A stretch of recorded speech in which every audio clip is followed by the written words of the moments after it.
What's up, guys? Spin Firearms here, and today we're going to be talking about a handgun that definitely isn't this, right? Most people already know my love for the Glock 26, 27, 28, 33, and 39. I've spoken about how great they are, how reliable they are, time-tested they are, interchangeable they are, and the list goes on. But I still consistently get comments saying, stop talking about the 26, stop talking about the 27, stop making content on it. But those same people don't realize that lots of other people watch the content too. A new person who's never seen my channel before, someone new to firearms who's never seen a Glock 27 before. There are so many different people out there that watch my content, even though I'm one of the most shadow banned channels on the internet because I upload every single day. My goal is to give people content to watch every single day that they can learn from and gain something from.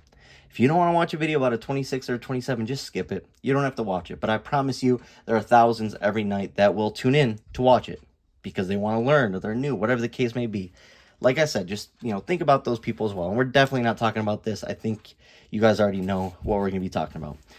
But on top of that, no matter what I make a video on, I'll get crap for. People are saying this is masking tape, which is pretty dang amazing for masking tape, how well it stays on there, right? We'll talk crap about something like this, a beautiful, perfect holster. And the reason why I'm bringing this up is, one, code SPN for 10% off at Blacksmith Tactical for an awesome holster like this. But I got a question saying they're new to holsters. How do I pick out a holster? There's so many options. Well, one, if you get the V2 holster, like I said, code SPN will save you 10% off at blacksmithtactical.com. I like 2 clips.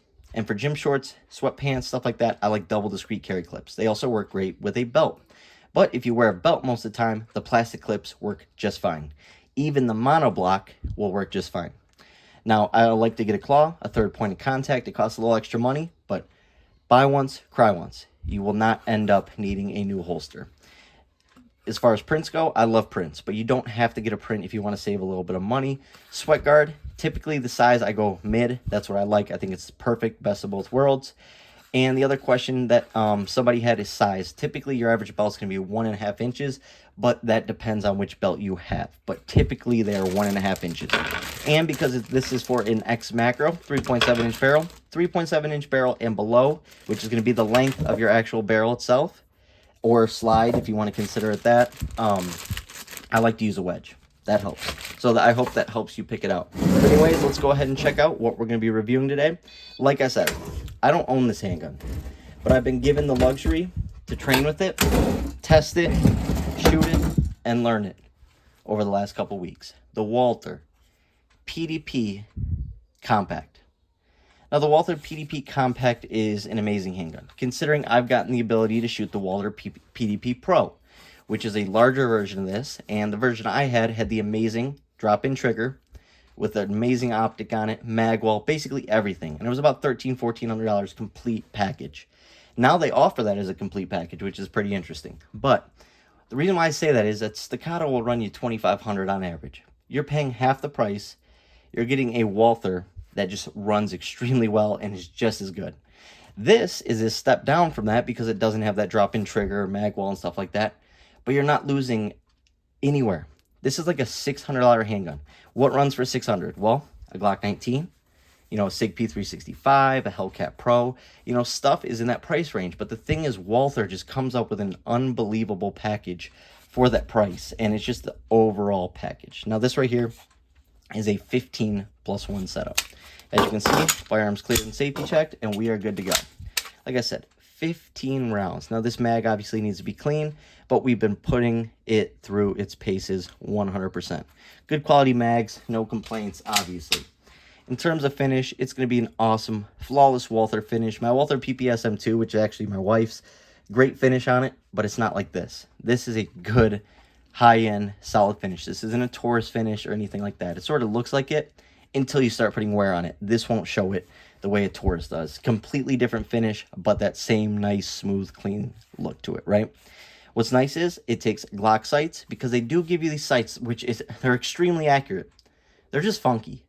They're these weird, like, sort of cheap plastic, obviously rear is adjustable, but they're just like crappy plastic sights. Now, I don't know why Walther would stoop as low as Glock does, but why not just throw us a metal pair of, irons on there, just give us some tritiums, add $60 to the price tag. If you're already spending $600, no one has a problem spending $660, $670 to come with a complete package, right?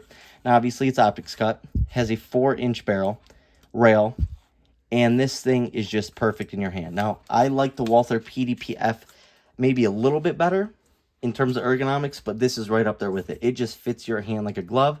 I mean, notice how my hands sit perfectly. And it's almost like a built-in little, Loctite for your fingers. It keeps everything pushed in here and condensed, almost like a magwell, but not a magwell at all.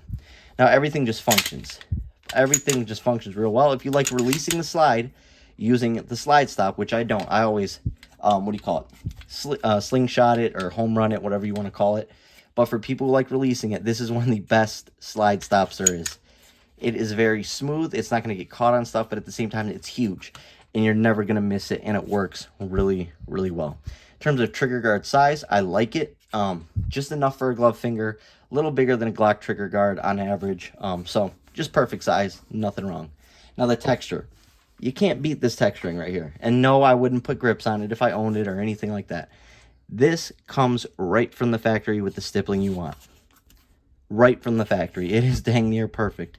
It's a little more aggressive on the sides than the front. But man, it's perfect. And they have these little bubbles, which sort of look funky. But man, do they feel good. I don't know what it is. They just feel good. And your fingers sort of land in between them. Which, I mean, you could make an argument that that potentially helps with your grip and recoil. Now, no memory pads or anything. There is this little indent right here for that writing. But it's still a little slippery. But you can feel it's almost like a memory pad. But not quite. But still gives you a nice place to put that thumb. And remind yourself, keep that finger off the trigger just by your mind associating with that little indent right there. This handgun is about as quality as it can get for the price. Now, obviously, compared to something like a Glock 19 Gen 5, what do I like better? It's about even. I mean, Glock just has that trusted name and has proven it. Not just the name. I have 50-something Glocks, and I don't have issues with them. It just is what it is. That's a huge sample size for one person to have. But at the same time, Walther, you're not really going to run into issues. These things are made on their time. They don't put out new releases like crazy to keep up with the market. They put out the releases when they're ready to put out that perfect handgun. And that's basically what you have here, a perfect compact. Now let's go ahead and check out the trigger. Oh yeah, awesome serrations. Work really well, but don't give you, they don't hurt your fingers or whatever. Trust me, I don't know why I have to say half this stuff, but that's what all these complaints are and comments and stuff like that. Oh, well, the serrations hurt my fingers, it's like, just deal with it. It's not that serious. Just deal with it. Anyways, let's go ahead and check this trigger out because it's absolutely amazing. Super light, very short, no over travel whatsoever. Reset. I mean, hold on, we gotta redo that again. I even overshot it.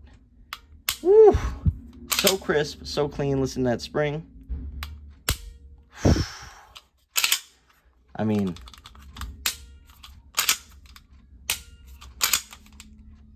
no movement. Notice you're not gonna be throwing shots with this handgun. Very, very clean and smooth. Now, what I like about it is it's very deceiving how light it is. Now, I pick up my 27 right here.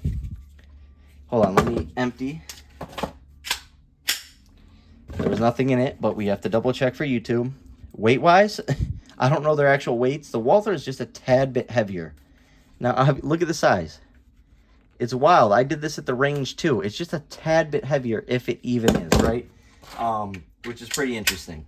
But I absolutely love this thing. It is a great shooting handgun. Like I said, I want the Walther PDP. It's just a little bit smaller overall, all around. For concealed carry, that's about the biggest I would go. This, for me, is too big. I will not carry this, even if I did own it.